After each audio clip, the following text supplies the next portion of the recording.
कंसचाणूरमर्दनं देवकी परमानन्दं कृष्णं वन्दे जगद्गुरुम्। ॐ श्रीपरमात्मने नमः। श्रीमद्भगवद्गीता अथ 12. अर्जुन उवाच एवं सततयुक्ता ये भक्तास्त्वां पर्युपासते ये चाप्यक्षरमव्यक्तं तेषां के योगवित्तमाः। श्रीभगवानुवाच मय्यावेश्य मनो ये मां नित्ययुक्ता उपासते श्रद्धया परयोपेताः ते मे युक्ततमा मताः।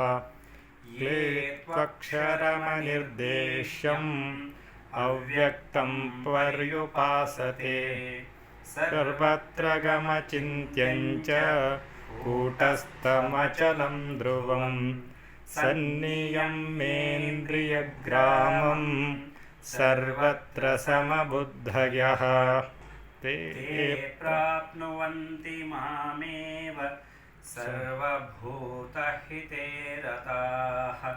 क्लेशोऽधिकतरस्तेषाम् अव्यक्तासक्तचेतसाम् अव्यक्ता हि गतिर्दुःखं देहवद्भिरवाप्यते।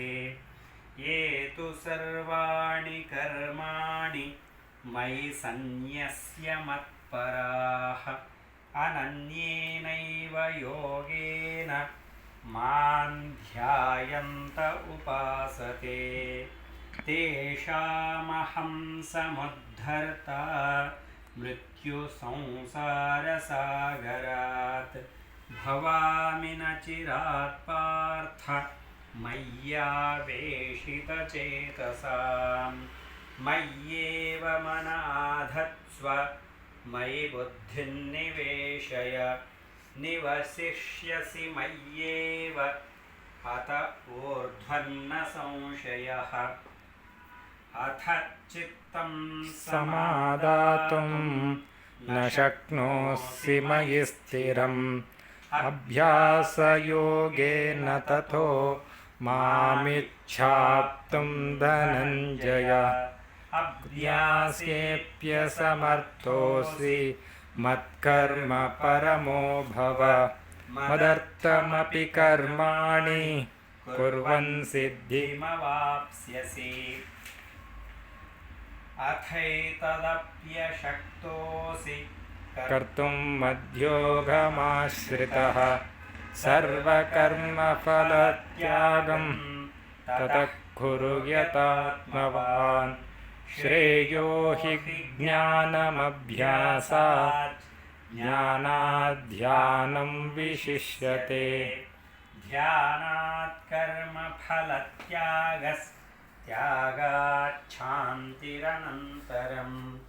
अद्वेष्टा सर्वभूतानां मैत्रः करुण एव च निर्ममो निरहङ्कारः समदुःखसुखक्षमी सन्तुष्टः सततं योगी यतात्मा दृढनिश्चयः। मय्यर्पितमनो बुद्धिर्मद्भक्तः समे प्रियः। यस्मान्नो द्विजते लोको लोकान्नो द्विजते च यः। हर्षामर्षभयोद्वेगैर्मुक्तो यः स च मे प्रियः। अनपेक्षः शुचिर्दक्ष उदासीनो गतव्यतः सर्वारम्भपरित्यागी यो मद्भक्तः स मे प्रियः। यो न हृष्यति न द्वेष्टि न शोचति न काङ्क्षति शुभाशुभपरित्यागी भक्तिमान् मे समे प्रियः। समः शत्रौ च दुःखे च तथा मानापमानयोः